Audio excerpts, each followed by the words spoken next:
Bonjour à tous, bonjour à tous ceux qui nous suivent sur la page YouTube de l'Alternative, tous nos internautes, les milliers de personnes qui nous suivent tous les jours, les abonnés. Nous vous disons bonjour.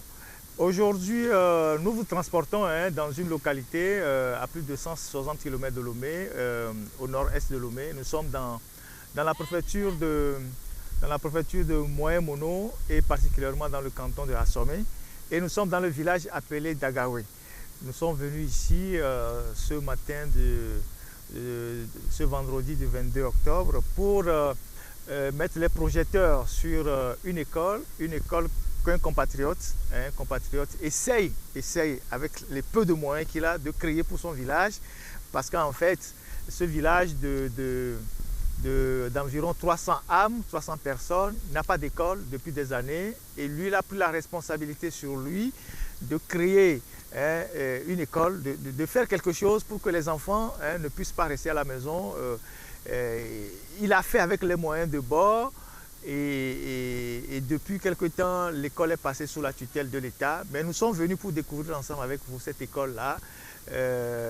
Et donc nous sommes dans le village de Dagawé, ici, à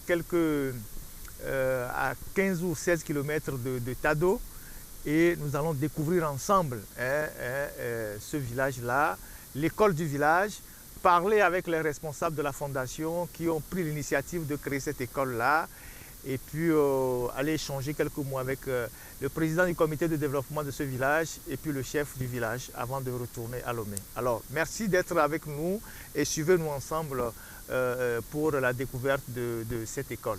Merci. Nous avançons ensemble avec vous à la découverte de cette école-là.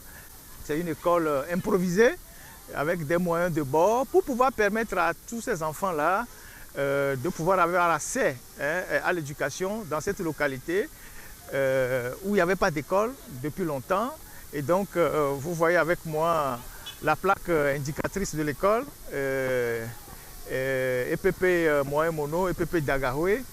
Et ensemble avec vous, nous allons découvrir cette école-là que nous sommes venus voir aujourd'hui et que nous sommes venus voir aujourd'hui ensemble avec vous. Et comme je le disais tantôt, c'est une école créée par un particulier qui a une histoire assez particulière. Avec les moyens de bord, l'essentiel c'est de permettre aux enfants de commencer par étudier avec l'espoir que les choses vont évoluer. Et donc nous sommes là sur le site en train de faire ce travail-là que vous allez découvrir ensemble avec nous. Voilà, nous sommes à Dagawé et nous allons avancer dans cette école-là que nous allons découvrir aujourd'hui ensemble avec vous. Et voilà, donc nous sommes sur le site de l'école que nous découvrons ensemble avec vous. Là, il est 11h15, les élèves viennent de sortir, vous les voyez sur la cour. Donc vous avez les classes, vous avez le mât, et comme je le disais tantôt, c'est une école totalement improvisée avec des moyens de bord, et que ce compatriote a essayé de mettre en place pour permettre à tous ces élèves-là d'avoir accès à l'éducation. Avant lui, il n'y avait pas d'école dans ce village, dans cette localité, il n'y avait pas d'école. C'est lui qui a créé l'école pour que tous ces enfants que vous voyez là puissent avoir accès à l'éducation. Donc, nous sommes dans une localité de plus de 300 habitants, selon ce qu'on m'a dit. Et voilà les élèves qui sont là et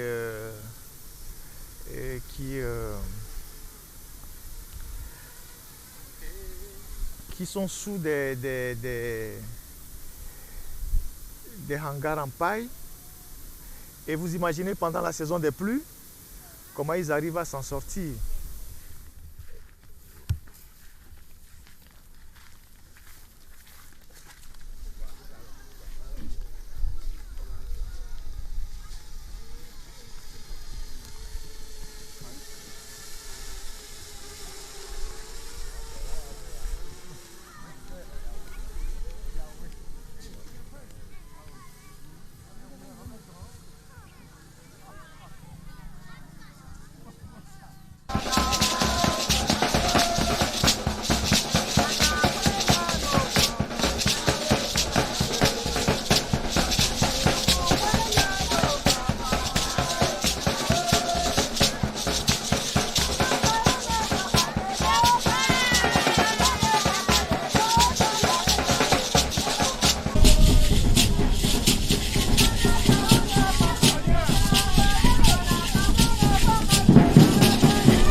Mieux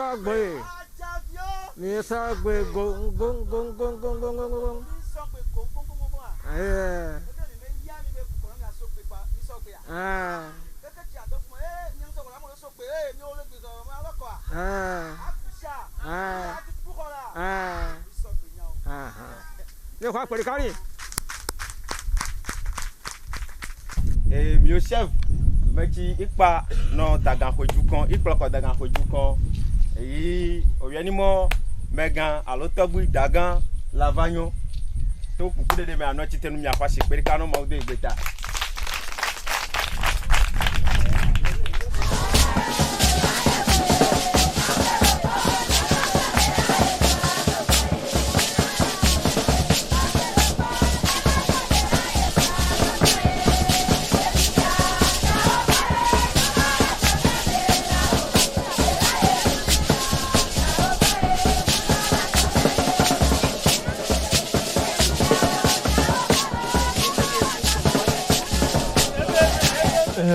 Je vous le disais tantôt, nous sommes ici à Dagahwe pour parler d'une école particulière, une école qu'un compatriote a eu l'ingénieuse idée de créer il y a très longtemps.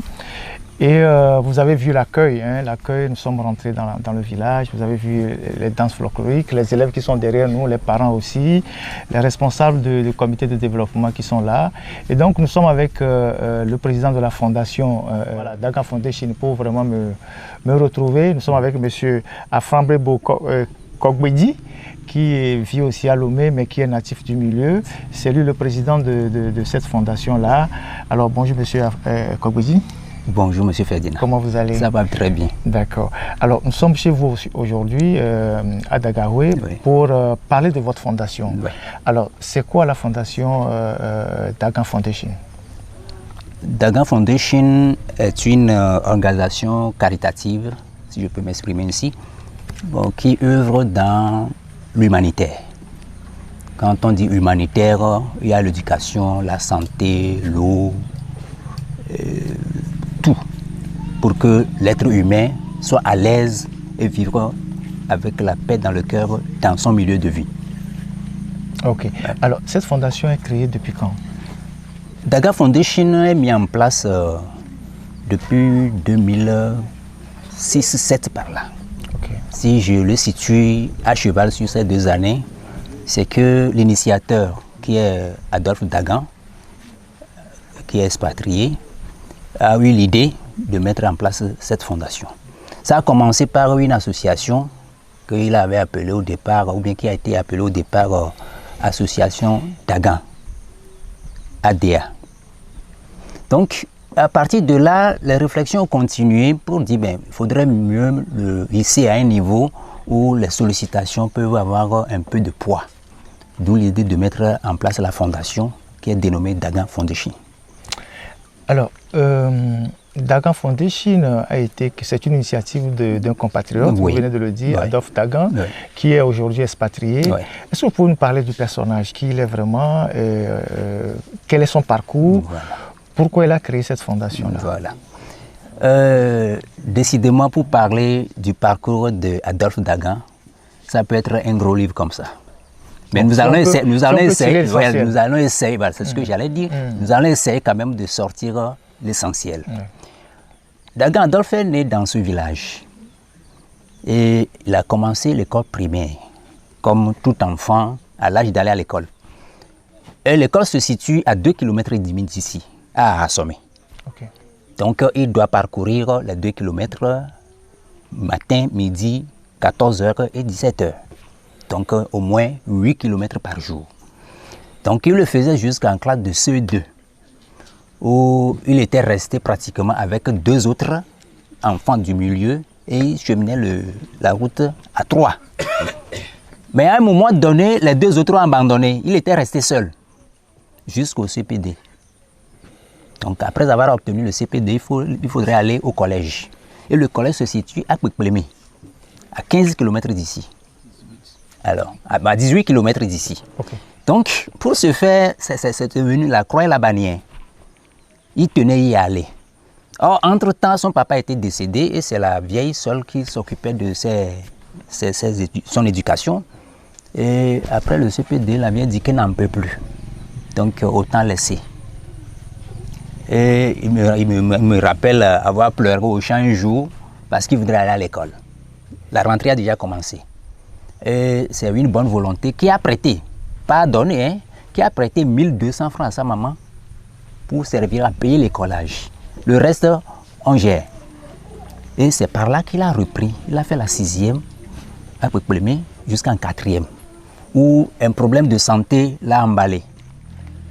Il ne revenait plus en bon état et puis finalement, il y a un de ses grands frères, Dagan Efon, c'est son nom, qui est apprenti mécanicien à Atapamé dans le temps. C'est lui qui finalement l'a récupéré chez lui à Atapamé, où il a fait le CGI Konakwe.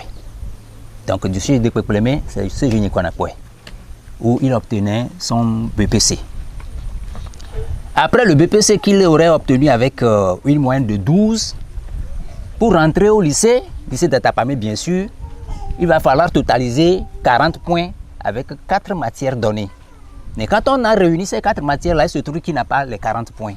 Donc pas possibilité pour lui d'aller au lycée d'Atapamé. Donc il a commencé par faire le tour jusqu'à Amlamé où il n'a pas pu obtenir de place. Et c'est par le truchement d'un inspecteur qu'il a recommandé au lycée de Noché. Et c'est là où il a fait le lycée de Noché. Or, dans son rêve, comme tout élève conscient, c'est de devenir médecin ou avocat. Alors, arrivé à Noché, curieusement, c'est la série A que sa moyenne là puisse lui permettre de faire. Donc, il était classé en série A. Seconde A, bien sûr. Et la classe étant pictorique, étant une seule classe de seconde A, par comme enchantement, le proviseur a débarqué, il demande qui sont ceux qui veulent changer de série, parce qu'ils veulent dédoubler la classe.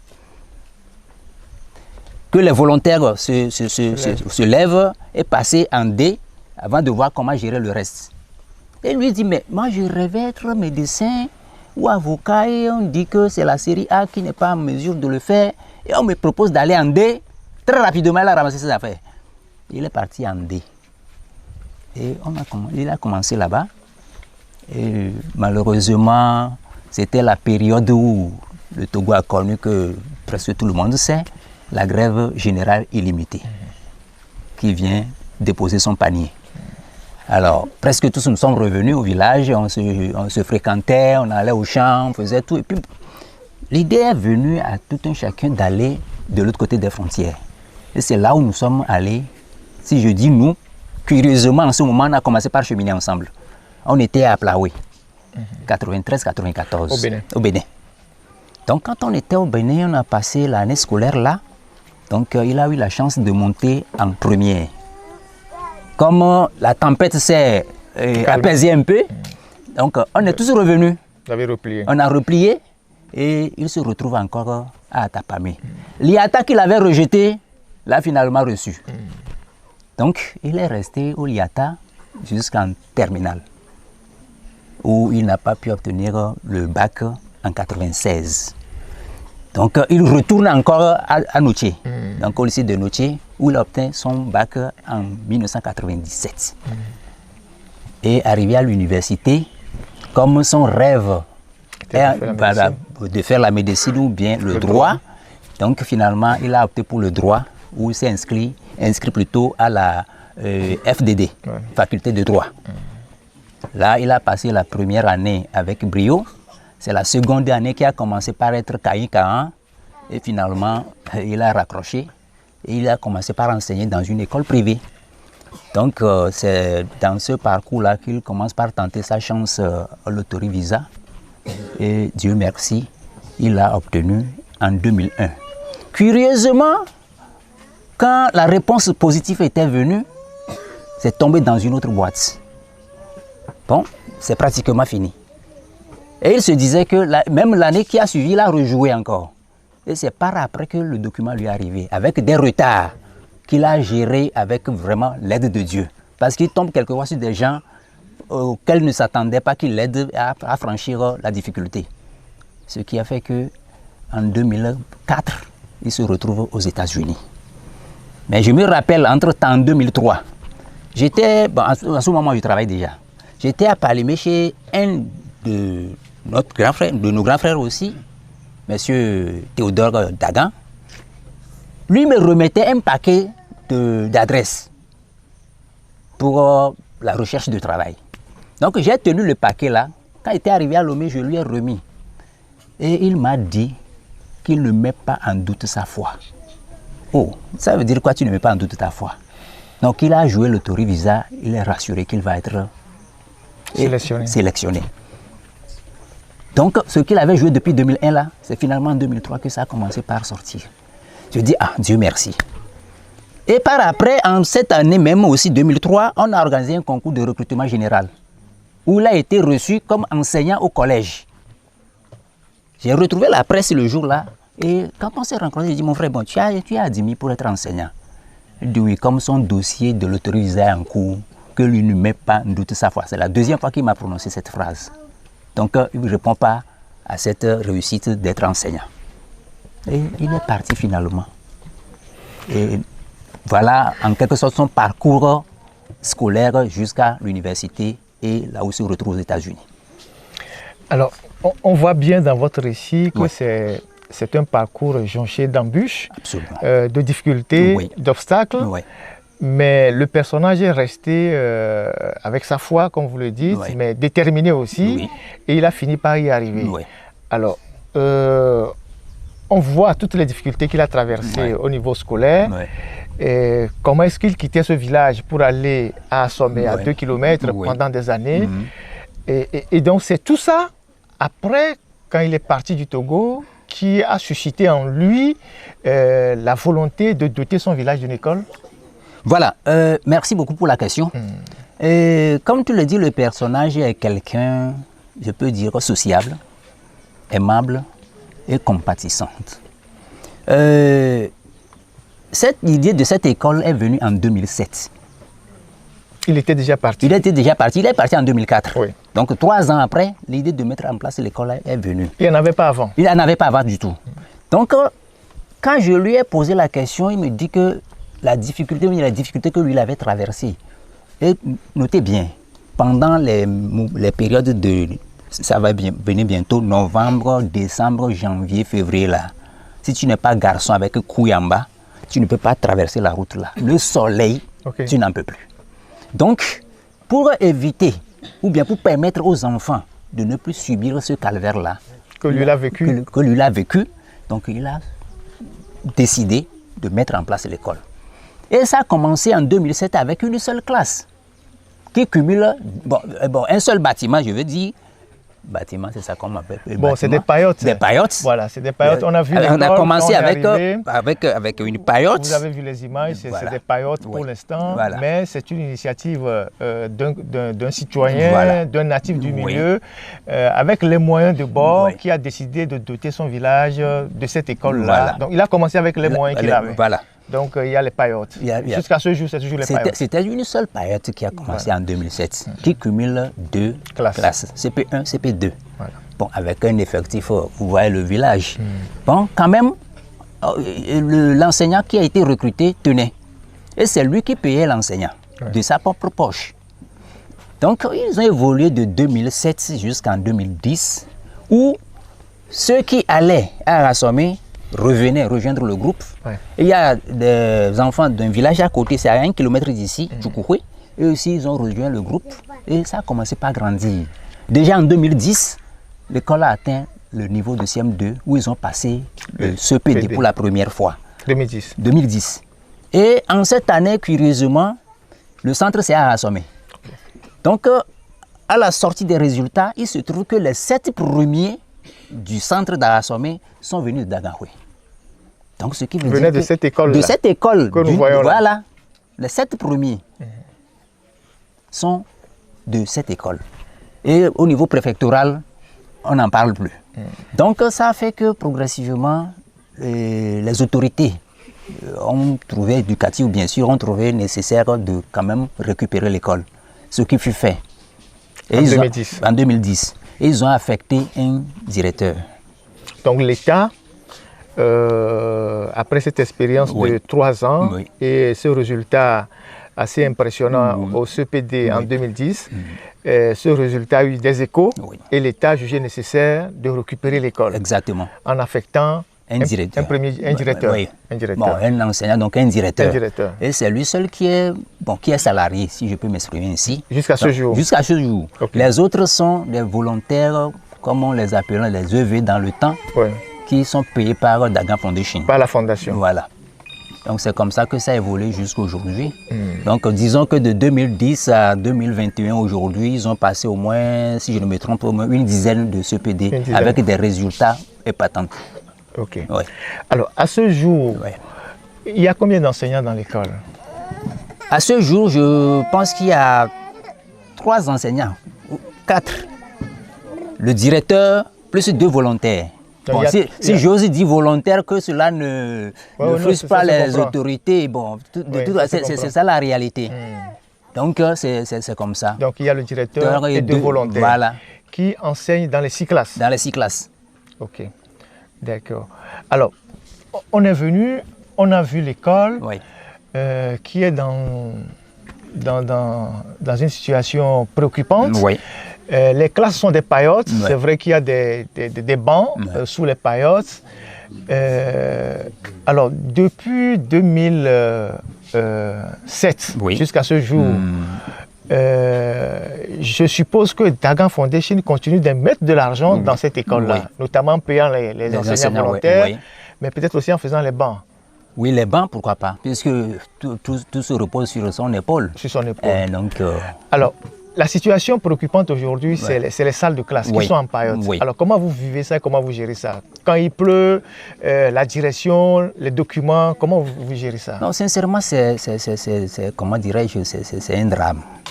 C'est un drame en ce sens que quand il pleut, les élèves, quand le temps commence par menacer, on est obligé, les enseignants sont obligés de renvoyer les enfants à la maison, qui courent précipitamment pour partir. Les documents, c'est avec les courses de fonds que le directeur et ses collègues rentrent les ranger dans leur cases louées.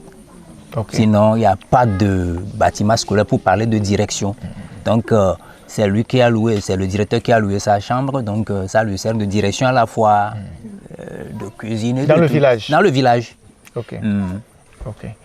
Alors, pour pallier à cette situation, la Fondation a pris sur elle l'engagement de construire un bâtiment, je dirais, en briques, comme on voit derrière nous avec les élèves. Justement. Il y a des fondations, il y a une fondation qui est sortie de terre, il y a des parpaings qui sont là. Alors, je pense que c'est aussi votre initiative, c'est vos moyens. Absolument. Et les moyens peut-être du village ou du comité de développement du village, ou bien c'est exclusivement la fondation qui porte ça?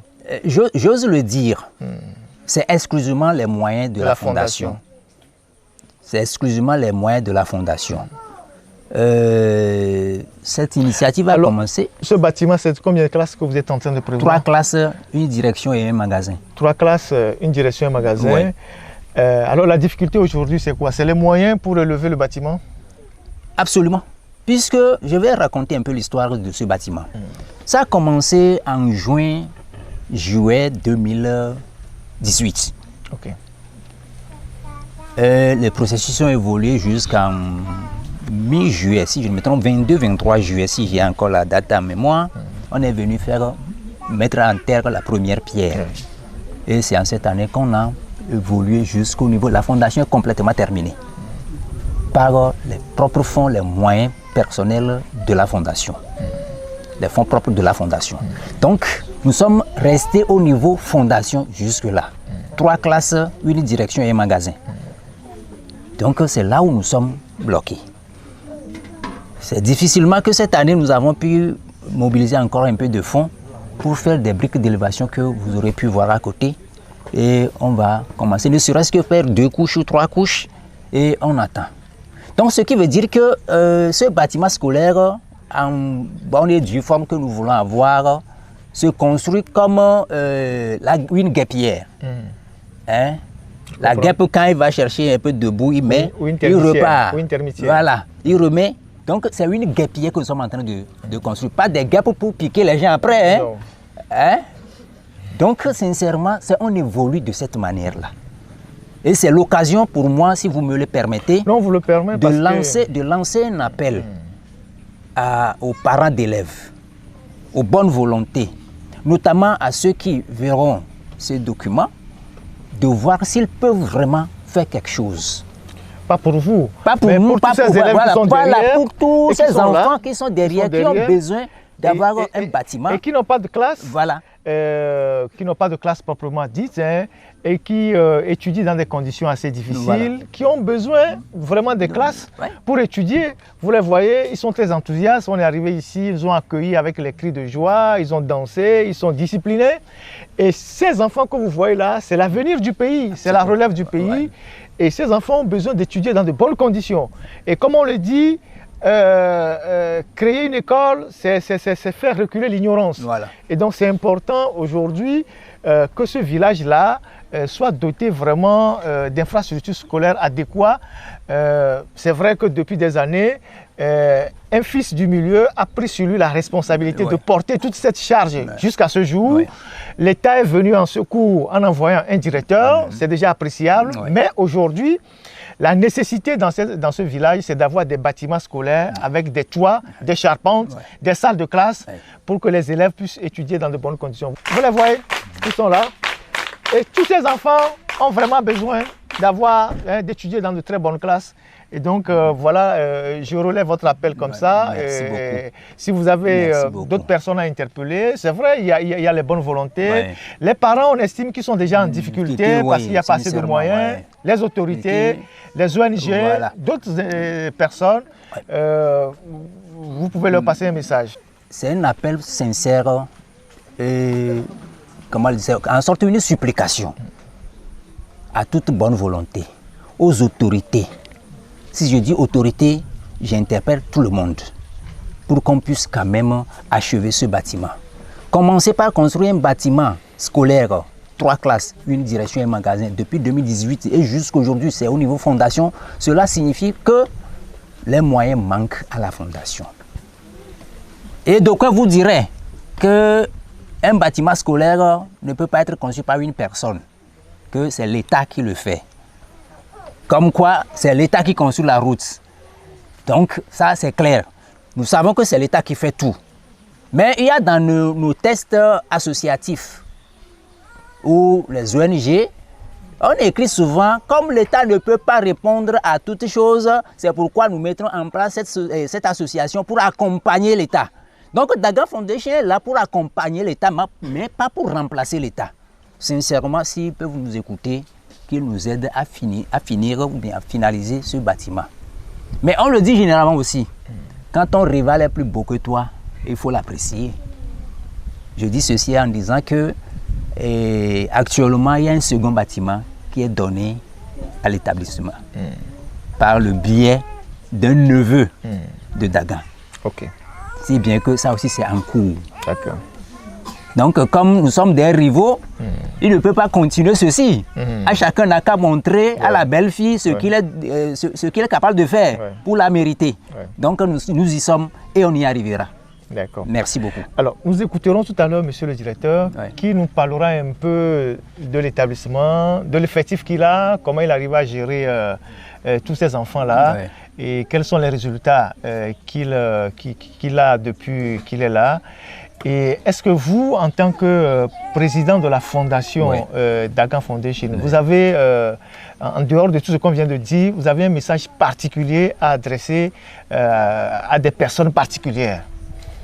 Ok, merci beaucoup pour la question. Je reprécise quelque chose. Je suis président national de Dagan Foundation, ou bien président Dagan Foundation Togo. D'accord, ça se comprend. Voilà. Le président... Voilà, si on dit président Dagan Foundation, c'est comme au niveau... Voilà, donc c'est président national. Ok, message à l'endroit de personnes particulières, notamment le directeur. Je vais l'exhorter. Peut-être, c'est cette année qu'il est arrivé ici. Celui qui était là quand on mettait en place le bâtiment, lui, il est affecté juste à côté. Il serait avec nous, mais bon, certainement que les occupations au service l'ont empêché. Donc, le nouveau directeur qui vient de prendre le train en marche, je l'exhorte particulièrement et personnellement à ne pas se dépayser. Je ne sais pas l'école de laquelle il est venu ici, peut-être c'est un grand bâtiment avec tout ce qu'il y a, les infrastructures, mais il est venu tomber dans les pailles ici. Qui n'ait pas peur d'être brûlé. Hein? Qui n'ait pas peur d'être brûlé. Et on le dit généralement aussi, c'est au bout de l'ancienne corde qu'on tisse la nouvelle. Comme l'ancien directeur, son prédécesseur est à côté, je l'inviterai. Ça, c'est un autre message pour lui, qu'il travaille en collaboration avec lui pour voir comment il gérait. Hein, le partage d'expérience, c'est très important dans toutes choses. Comment il gérait ça, comment il faisait, et progressivement, il va quand même prendre la rêne de la chose. Ok.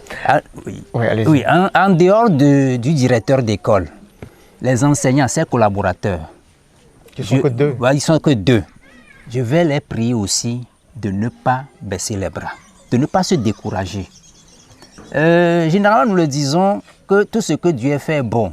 Tout ce que Dieu fait est bon, mais nous persistons dans le malheur ou bien dans la misère et qu'il faut prendre une décision radicale pour son changement.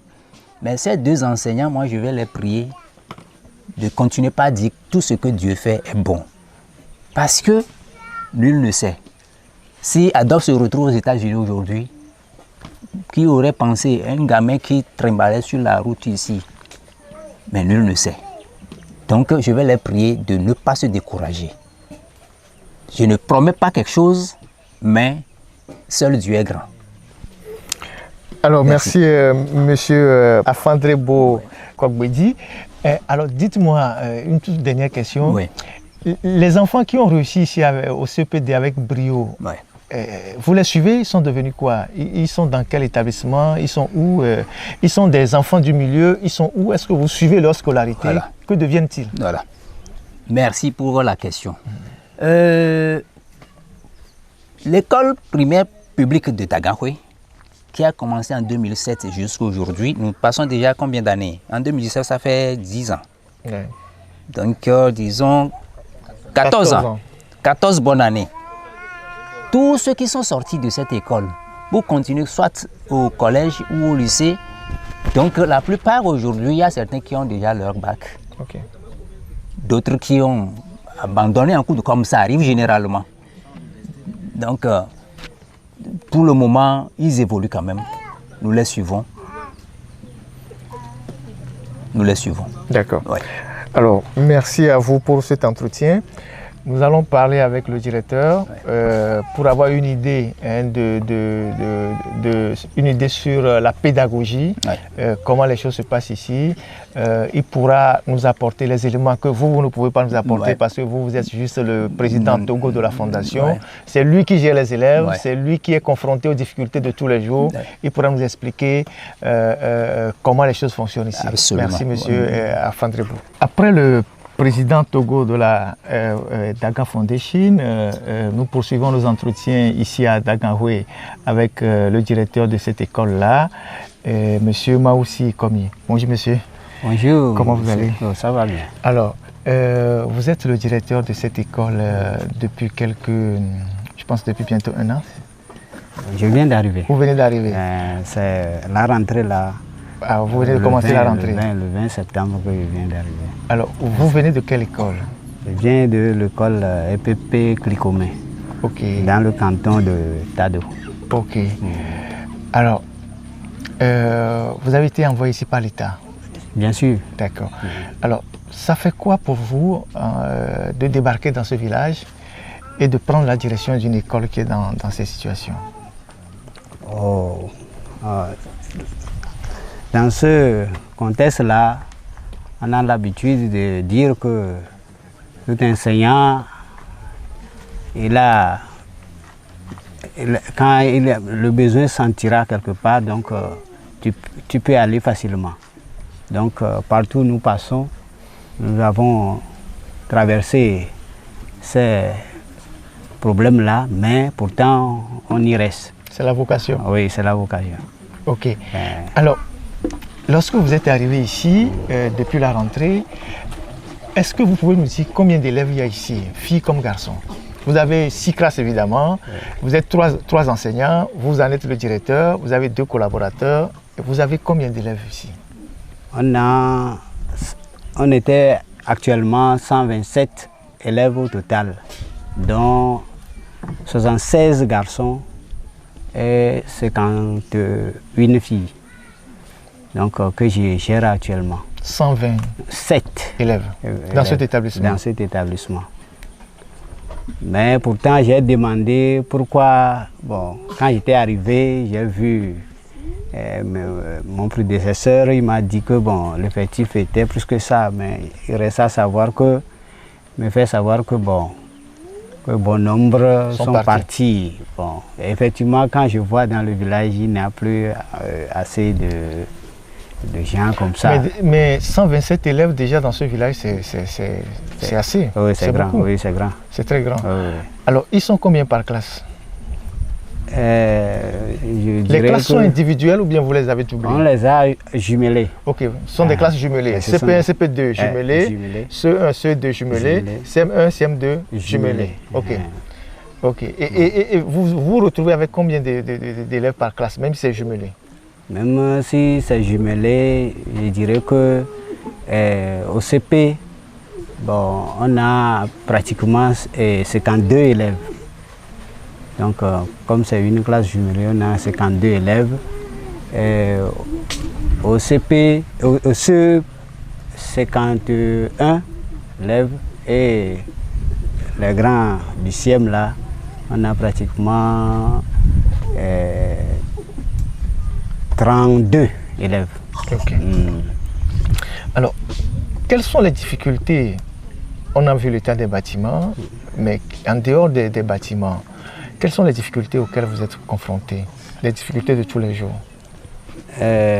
D'abord, je tiens à remercier Dagan Foundation avec son président. Bon, partout où je viens de passer, je n'ai jamais rencontré cette initiative. Donc, on avait fait des écoles, mais pourtant, ils espéraient le gouvernement. Mais cette fois-ci, ils ont un flambeau sur eux qu'ils sont en train de décortiquer. Et je dirais que Dieu va les aider. L'école que quand je viens d'arriver, vraiment, bon, il m'avait aussi lancé déjà un défi de ne pas s'inquiéter. Je tiens ça à cœur. Mais pourtant, les élèves sont disciplinés. Ils sont en train de faire de leur mieux. De même que les enseignants. Je les félicite beaucoup. Malgré toutes ces difficultés aussi, on a pas assez de matériel. Vous avez quel genre de matériel? La craie, les règles? La craie, c'est bon. On achète ça quand nous avons les subventions de l'État. Donc on achète ça.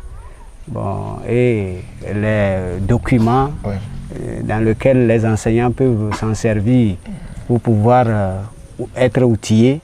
Et ils n'ont pas ça, mais quand même on se défend et on essaie d'aller acheter ces documents-là. Mais pourtant, bon, je vous dirais que jusqu'alors c'était insuffisant. Donc, s'il le faut possible, donc s'ils ont aussi rencontré des documents aussi qui peuvent nous servir dans notre école, je tiens à leur lancer ce défi-là pour qu'ils puissent aussi nous aider dans ces choses-là. Alors, le président de la fondation, Togo, disait tantôt que vous avez loué une chambre dans le village où vous gardez vos documents pédagogiques. Oui. Alors, vous vivez dans le village ou bien vous êtes en dehors du village? Je suis dans le village. Vous vivez dans le village. Et donc, c'est votre domicile, c'est à votre domicile que vous gardez vos documents pédagogiques? C'est mon domicile qui est en même temps la direction. La direction de l'école. De l'école. Et bon, on est dedans comme ça. Et on fait avec. On fait avec. Mais bon, je pense que tôt ou tard, ça va s'améliorer. Mais ce qui nous gêne aussi, bon, Tu ne peux pas prendre tous les documents de l'école et amener à l'école. À la maison. À la maison et les ramener. C'est ça, tous les jours. C'est ça qui gêne. Le trajet. Les trajets aussi. Et des fois, tu oublies aussi certains documents, tu retournes. Et je sais qu'avec notre donateur Dagan Foundation, bientôt ces obstacles-là seront amortis.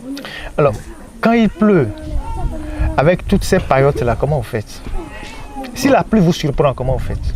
Quand la pluie nous surprend, nous sommes obligés de renvoyer les enfants et des fois les enfants traînent leurs affaires sous la pluie en allant à la maison. Des fois les cahiers, les habits sont mouillés et ils reviennent chez leurs parents à la maison. Alors, ce qui est tellement intéressant en vous écoutant, c'est votre détermination, votre engagement à continuer ce travail-là malgré les difficultés qui s'offrent devant vous. Alors, d'où tirez-vous cette détermination? Sinon, c'est quand on est enseignant, bon, partout besoin se fait sentir, bon, on est déterminé pour ça.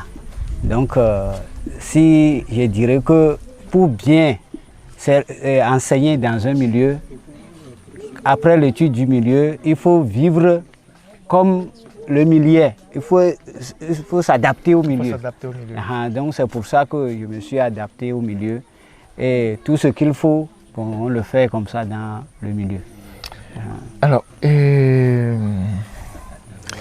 est-ce que vous avez un message, un dernier message à l'endroit de Monsieur Tout-le-Monde? Je ne veux pas dire telle personne, mais vous êtes un enseignant, vous êtes un directeur d'école. Est-ce que vous avez un message à l'endroit de ce qu'on peut appeler tous les Togolais? Parce que le problème du Togo, c'est tous les Togolais qui doivent le résoudre. Oui.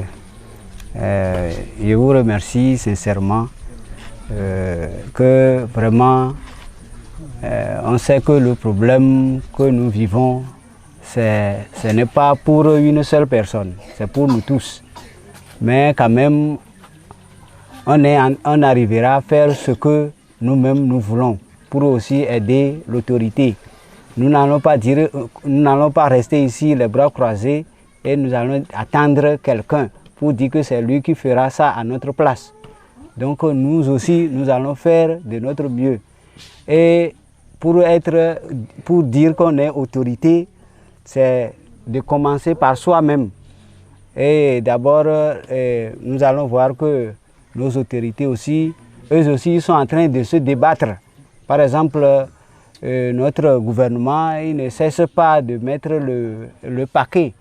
Bon, parce que je ne vais pas dire depuis la création de l'école que le gouvernement nous a oubliés. Même il nous soutient plus que les autres écoles, parce qu'il voit l'état dans lequel nous sommes et il essaie de financer plus le village dans certains domaines pour pouvoir rehausser le niveau du village. Ok. Alors, une dernière question. Il nous a été dit tout à l'heure qu'il y a eu depuis un certain nombre d'années de très bons résultats au CPD. Qu'est-ce que vous promettez pour cette année scolaire qui arrive? Pour moi, ça serait plus que les autres années. Ça serait plus que les autres années. Là où je viens de quitter aussi, je ne baisse pas les bras. Je ne baisse pas les bras. On essaierait, comme je viens d'arriver, les enfants essaient de se débattre. Ils sont toujours à mes côtés. De même que mes enseignants qui vont ils m'aident tous les jours pour l'accomplissement du travail. Alors, c'est l'occasion de féliciter et de remercier ces deux enseignants volontaires qui accompagnent le directeur dans cette tâche assez difficile dans cette localité où il y a cette école de 6 classes qui sont jumelées en 3 classes, en moyenne de 50 élèves, avec 3 enseignants. Et monsieur le directeur, nous vous disons merci et bon courage pour la suite de votre mission ici. Merci monsieur, je tiens à vous remercier. Merci. Nous continuons toujours notre entretien ici. Nous sommes avec le président du CVD de Daganhoué, monsieur Dagan Sodjine. Oui. Nous sommes ici à Daganhoué Donc, et la plupart des gens s'appellent Dagan. Ça, il faut... Parce que c'est ce que ça veut dire le nom du village. Oui. C'est-à-dire que c'est ça. C'est-à-dire que nous sommes au village de Dagan, donc la plupart s'appellent Dagan. Et donc, nous sommes avec le président du CVD, Dagan Sodjine. Alors, monsieur le président, bonjour. Bonjour. Comment vous allez? Oh, ça va bien. Alors, nous allons vous arracher quelques mots à la suite du président de la fondation, du directeur d'école. Alors, vous, en tant que président du CVD, alors, comment vous gérez cette école? Bon, vraiment, je tiens à remercier beaucoup Dagan Foundation, M. Dagan Dolph, pour tout ce qu'il fait pour ce village. Parce que ce n'est pas facile. Si vous voyez dans les conditions dans lesquelles ce village se trouvait, vraiment ce qu'il nous a fait, on tient à le remercier beaucoup. Et on remercie tous ses collaborateurs aussi pour tout ce qu'il fait pour nous. Bon, c'est dans un village, et on souffre beaucoup, mais par la grâce de Dieu, Dieu nous aide, on arrive à gérer les choses comme ça. Et... Alors, nous sommes dans un village où il n'y a pas d'électricité, oui, je pense bien. Oui. Vous avez un forage d'eau? Oui, on a un forage d'eau. Vous avez un forage? Oui. Au moins, il y a l'eau. Il y a l'eau pour les populations. Oui, il y a l'eau. Mais c'est l'état de l'école qui est un peu inquiétant, que vous essayez de résoudre aujourd'hui. Voilà. Alors, ça fait au moins plus de 14 ans que l'école existe. Oui. L'État a entendu vos cris, a envoyé un directeur, oui, mais il n'y a pas encore de bâtiment. Oui. Est-ce que vous avez un appel à lancer aux bonnes volontés pour vous aider dans ce village-là à construire ce bâtiment moderne dont vous avez déjà lancé les fondations? Ok, je vous remercie beaucoup. Sincèrement, je tiens à demander pardon aux autorités de nous aider parce que c'est pas facile. C'est pas facile avec les bâtiments en bois et en paille. C'est pas facile pour les enfants, surtout au moment des pluies. C'est pas facile pour les enfants. Sinon, on tient beaucoup à les demander un grand pardon de nous aider, d'entendre nos cris pour pouvoir nous aider pour que le bâtiment que notre frère a commencé, que ça puisse se terminer vite. Alors, vous êtes le président du CVD. Oui. Et la population dans ce village est estimée à combien de personnes?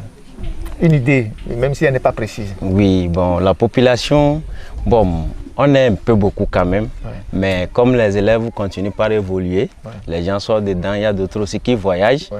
Mais je suis sûr qu'on ne peut pas nous compter maintenant et on va dépasser 200 et quelques. On va dépasser 200 et quelques, oui. Autour de 250 personnes, oui, dans ce village-là. Oui. Ok, alors, vous avez un centre de santé ici? Non. Alors, si vous êtes malade, vous allez à Hassomé, voilà. À 2 km d'ici. Voilà. Quand les femmes veulent accoucher, elles vont là-bas aussi. Voilà. Alors, s'il y a une urgence, comment vous faites? Vous allez rapidement à moto? Bon, c'est un peu difficile. C'est un peu difficile. C'est un peu difficile. Mais entre-temps, ils nous ont dit que comme c'est à 2 km de notre village, que ça serait un peu difficile de créer un autre centre de santé ici. Voilà. Mais moi, je demande un grand pardon si on pouvait nous aider. Parce que des fois, il peut y en avoir des cas graves. Jusqu'à on va arriver à Hassomé là, il y a déjà quelque chose qui se passe. Donc si on peut nous aider, ça va beaucoup nous intéresser. Ok. Vous avez un message particulier aux gens, autorités, ONG, des bonnes volontés? Bon, je tiens toujours à les remercier beaucoup pour tout ce qu'ils font pour nous. Et je les lance un appel de toujours se souvenir de nous. Et ils n'ont qu'à faire tout possible pour que nous aussi, nos cœurs s'apaisent. Pour que les enfants puissent aller dans la tranquillité et dans la paisibilité. Ok. Alors, monsieur Dagan Sodjine, président du CVD de Dagahwe, merci pour cette opportunité que vous nous offrez. Merci à vous aussi. Nous allons terminer notre entretien de ce jour avec le chef du village de Dagahwe. Le chef a pour nom Dagan Lavagnon. C'est le nom du chef. Et nous serons assistés dans cet entretien par monsieur Améo Begno Degbe, qui est un conseiller municipal Moyen Mono 1, de la commune Moyen Mono 1, qui nous servira d'interprète, parce que lui aussi, il est très imprégné dans les activités de cette localité. Il est conseiller municipal, il est un jeune qui est dans le développement. Donc, c'est lui qui va nous accompagner dans la traduction des questions et des réponses du chef. Quelle appréciation il fait des activités de la fondation Dagan jusqu'à maintenant dans son village?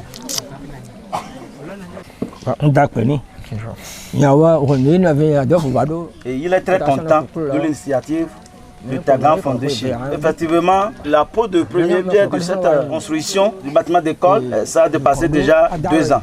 Et ça arrive à un moment donné qu'on ne voit plus l'évolution de la construction. Et ça l'inquiète. Maintenant, heureusement qu'il a repris avec l'arrivée des journalistes, des autorités, le président de la fondation. Il espère que ça va recommencer et tout va aller bien.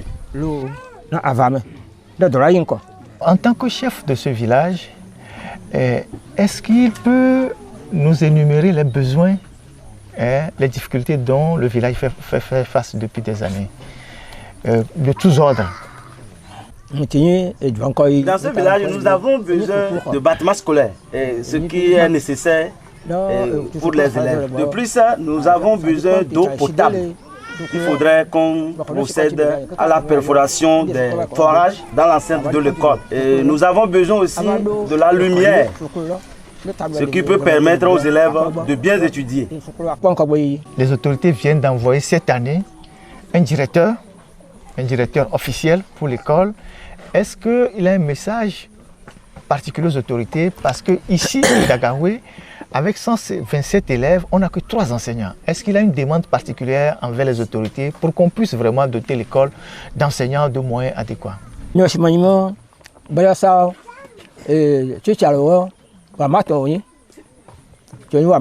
Auparavant, nous avons 5 enseignants dans l'enceinte. Et on ne fait qu'affecter ces enseignants au fur et à mesure. Et je vais qu'affecter 3 enseignants, sans les remplaçants. Maintenant, on a eu une autre dame qui enseigne, en plus un volontaire. Les 2 sont des volontaires et un seul directeur qui est d'étape. Maintenant, nous avons besoin qu'on remplace ces 3 enseignants pour que ça fasse les 6, pour qu'on départage les classes pour un bon enseignement dans l'enceinte.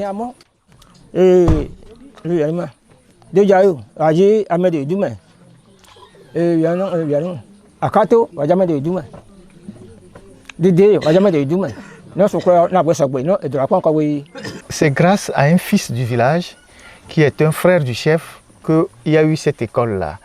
Est-ce que le chef a un message particulier à adresser à d'autres fils de ce village-là qui peut-être sont ailleurs, à venir en aide à leur localité pour que la localité puisse avoir vraiment des salles de classe pour que les élèves que nous voyons, qui sont les petits frères qui attendent, eux aussi puissent fréquenter dans de bonnes conditions? Faisons appel à tous les fils de Dagahwe et de Tchoukoukwe qui sont à l'étranger, même si c'est des Saint-Frères gagnent, qu'ils participent pour cette construction du bâtiment scolaire de Dagahwe. Que chacun cherche à envoyer même 5 francs, que personne ne dit je n'ai rien, je n'ai pas encore commencé à gagner, je vais prendre soin de mes enfants qui sont avec moi. Non, pour le moment, ceux qui sont nos relais de demain sont là, ils souffrent, on doit les supporter.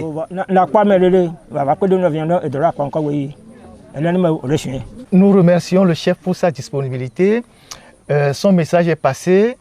Nous espérons que d'ici 1 an, nous allons revenir ici, avec la grâce de Dieu, filmer un bâtiment achevé, neuf, dans lequel on retrouvera nos enfants avec des tables bancs neufs, en train d'étudier dans de bonnes conditions. Nous allons tous prier pour ça. Et donc, nous remercions tous ceux qui se sont déplacés ici, nos mamans, les groupes folkloriques, les enfants qui sont restés jusqu'à présent, les responsables des CVD, les enseignants qui sont restés avec nous pour ce mini-reportage que nous sommes venus faire aujourd'hui dans ce village-là, qui n'a pas que seulement des problèmes d'établissement scolaire. Le chef vient de le dire, des problèmes d'eau, des problèmes de dispensaires, le manque d'enseignants. Je pense que le message doit aller à qui de droit, tous ceux qui peuvent apporter un appui, un soutien pour que tous les enfants que vous voyez là puissent aller jusqu'au bout de leur scolarité, qu'on ne les retrouve pas demain dans la rue.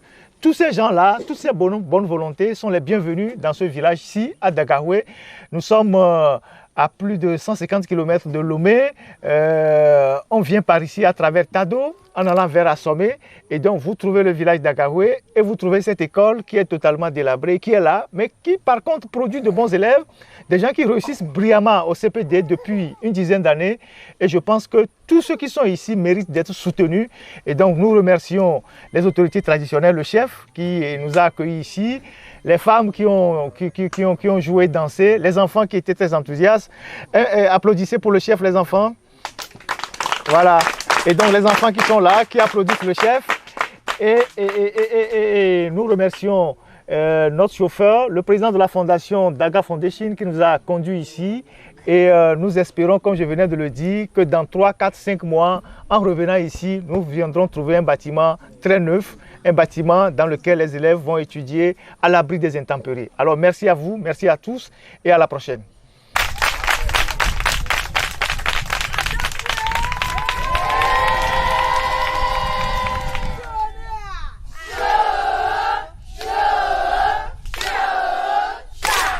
Ajavio, Ajavio, Ajavio,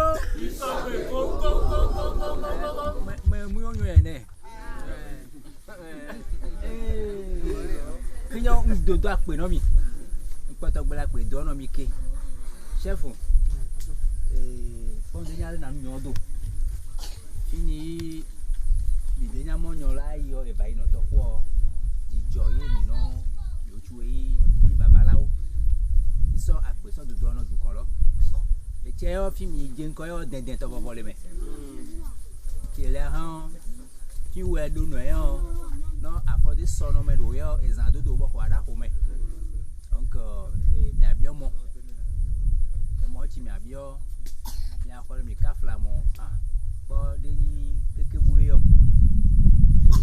mi wé yọ mẹ́rọ mọ́ lè bá wa dọ̀nà mi donc òwe bá wà ní kékeré sọ ó dé jìkà ẹ̀ sọ̀nà mọ́ yóò fọ́ mọ́ le surpris ekpatsan bala adzagbe akɔnkun nɛ enyɔlɔ kpatsan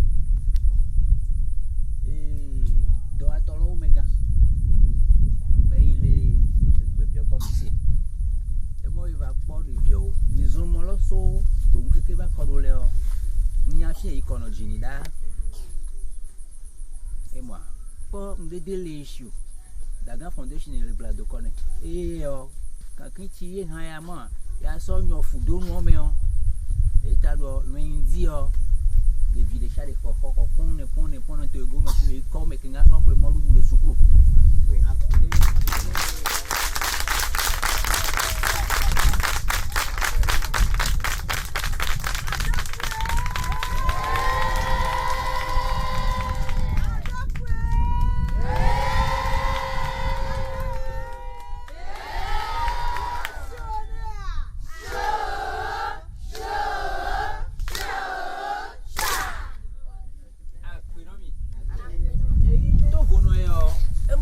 O ti wé le nukpla ɖevia wo yɔ ye kpɔ keke mɔ nɔnyi ye hã ɖe ye dasi ŋu mɛ do dasi ŋu alɔ wa hã ne tsã gã ye wòku kɔku tri keke so ko tso mi tɔ yɔ ŋu keke ne tso ye ŋkɔle suku ŋketɔ mɛ kolo ŋutsu ye baba suku lɔ mɛ wòtɔ gbɔ susu ɖe nɔ ya da kpe nɔ wo kolo tsaki veve wa mɛ tɔn tɔ le kolo kɔ ama dɛ ɔga le gbɔ wòtɔ dzi.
tá do akpe nilo